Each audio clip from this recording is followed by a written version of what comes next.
room after doctors there saved a Nanaimo man's life. I was involved in a serious accident about 10 years ago, and the ER managed to save my life and help me move forward after the accident. So I wanted to try and give back to the community, so I started the Westwood Lake Relay running race. The Nanaimo and District Hospital Foundation has committed to raising $4 million to help pay for the equipment for the new ER. Doctors say the goal seemed a bit lofty, but the community is coming through. It's unbelievable the kind of support we're getting from the community. It is so motivating for all of us working here, and you know, one of the things that we really believe is that this is Nanaimo's emergency department. It's the community's emergency department, and we have the pleasure and we have the privilege of working there and looking after people in the most difficult times sometimes of their entire lives. And I think all of the staff just are blown away by the kind of support the community is giving this project, and we are very excited by that. It's a real vote of confidence. The new ER is slated to open in 2012. Bruce has the night off, so time now to look at your fall weather forecast. Starting off on the South Island, it's not good news for those umbrellas. You're going to see lots of rain tomorrow. Mostly rain for the South Island, 6 degrees in Langford, 60% chance of showers in Victoria and in Souk, up into Crofton, Duncan, Lake Couch, and Nanaimo. The rain there again, high of 6 tomorrow. And then as we go over to the west side of the island, rain there. Port Alberni going to see a high of 4, 8 in Tofino and Ucluelet. And then over to Courtenay Comox, some rain, light showers throughout the area, 6 degrees throughout the region there tomorrow. And then up towards Campbell River, Gold River, you're going to see a 60% chance of showers there, highs of 6, 4, and 7 degrees in Port Hardy. Then over on the mainland, rain there, 60% chance of showers in Vancouver, and a chance of flurries and 2 degrees in Whistler. 7-day forecast then, well, tomorrow cloudy showers and windy in the afternoon. It's going to be 30 degrees increasing to 30 kilometers an hour, 40 to 60 kilometers an hour increasing in the afternoon. Rain throughout the rest of the week, and then it's going to dry up a little bit on Friday where it's going to be some light rain. Stay with us. We'll have much more still to come. Jordan is standing by next with sports. And we hit the ice with the Victoria Grizzlies as they take on the Royal Bank Cup champs, plus one of the cheekiest NHL debuts you'll ever see. Details next. Stephanie Potter.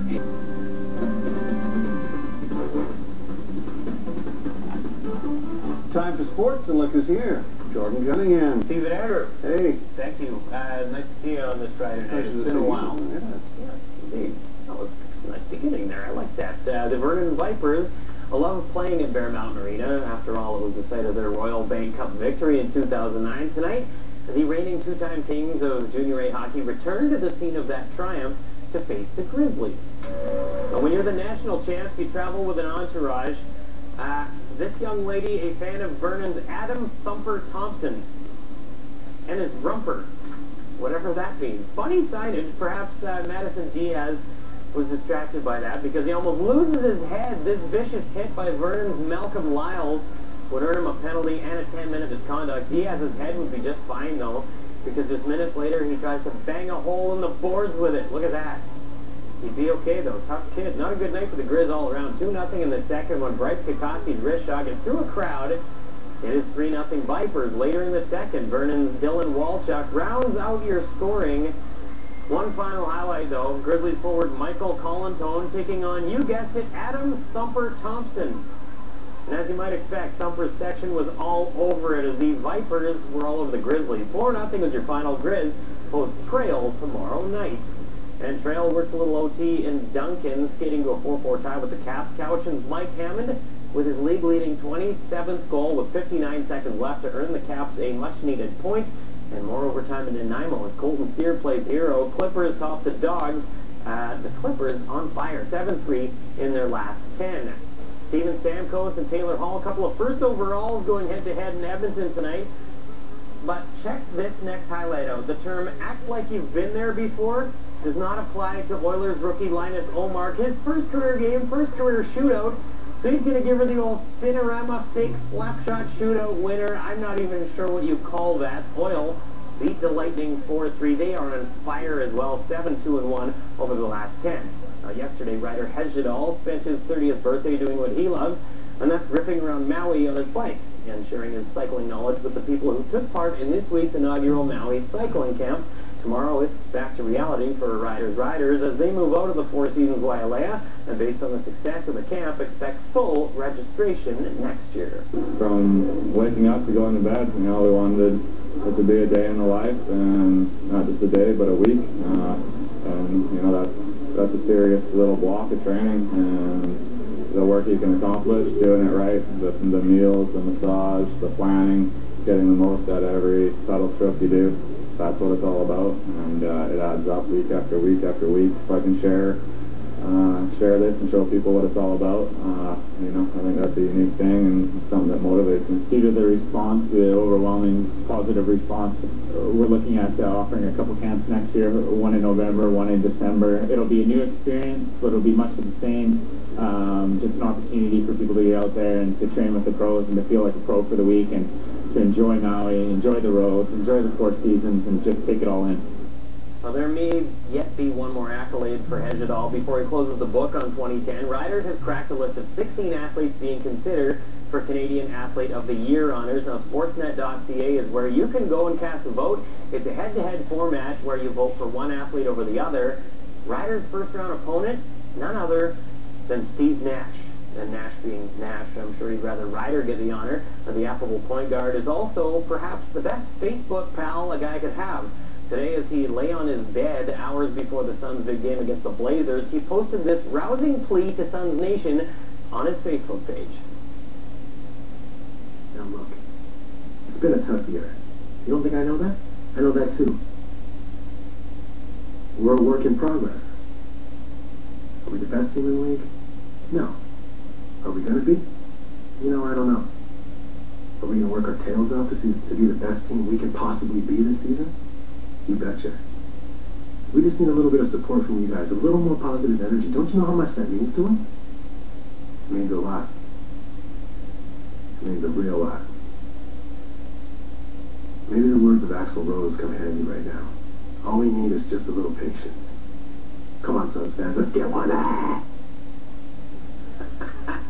That's right. Circle the wagon, Suns fans. Unbelievably, though, Nash's passion was all for naught. Suns fell to the Blazers tonight despite some wizardry from number 13. Nash had a team-high 24 to go along with 7 assists and 5 rebounds. 101-94 was the final. Suns are now 11-12, one game back of Portland for that 8th and final playoff spot. And, Stephen, it was raining teddy bears tonight in Duncan at the Couch and Caps game. Teddy bear toss, and this guy is headed for the hamper tomorrow. Our lighting guy and audio guy, Ross Butcher, donating this fancy jersey. I'm glad you brought to explain that because I was a little bit worried there. Yeah, I'm sorry. It's not mine. It's not yours. It's not mine. For sure. It's cute, though. It certainly is. Okay.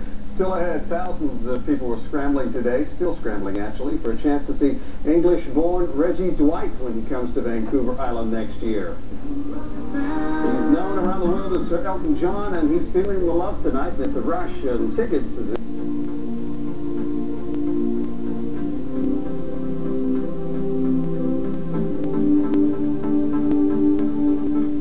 Vancouver Island is filled with Elton John fans. Tickets to the British piano band's concerts in Victoria sold out in record time this morning. Adam Sawatsky has more.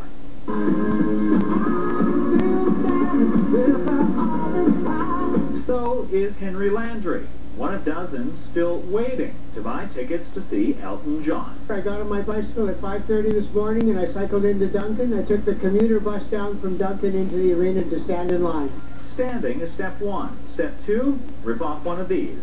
This is not a first-come, first-served system. About half an hour before the on-sale, we draw a ticket out, and that person is first in line. So there's no benefit to being here early or late, for that matter. A random process Henry Landry hopes will work, so he can buy at least one ticket. One for my son, who's having some difficulties. Try and make a gift to him. Elton John is set to play Victoria on February 14th and 15th. His Greatest Hits live show will feature classic songs spanning 5 decades and a voice that's new to this one. And when I listen back now to the early album, that's how I feel frustrated compared to what I am now. And I like it. It's changed the timbre of my voice, as I said, and it's much deeper, more resonant, stronger, more powerful. A voice that will be heard in the round. people that got the seats behind the stage are going to be, they're going to be so excited when they actually see their seats. Finally, the moment they've been waiting for. 667-124. Yeah! Yes, that man yelling in the background, the person who won a spot at the front of the line, is Henry Landry. Number one. He got his son that ticket. After a record 14,000 of them were sold in less than 10 minutes, these two got a present as well. He has compassion for us diehards. This man bought tickets for these women because they were bumped to the back of the line because of that random draw. He could have sold those. They're the best ever. The best ever, according to Henry Landry, is Elton John. I really appreciate the fact that Elton has come to a small community like Victoria. He provides such a beautiful musical endeavor for the whole world. In Victoria, Adam Swansky, A News. It's going to be a great night. That's our newscast for tonight. Andrew Johnson has your next edition of A News tomorrow night at 6. Until then, for everyone on the A News team, I'm Stephen Andrew. Thanks for watching. Have a good night. Take care.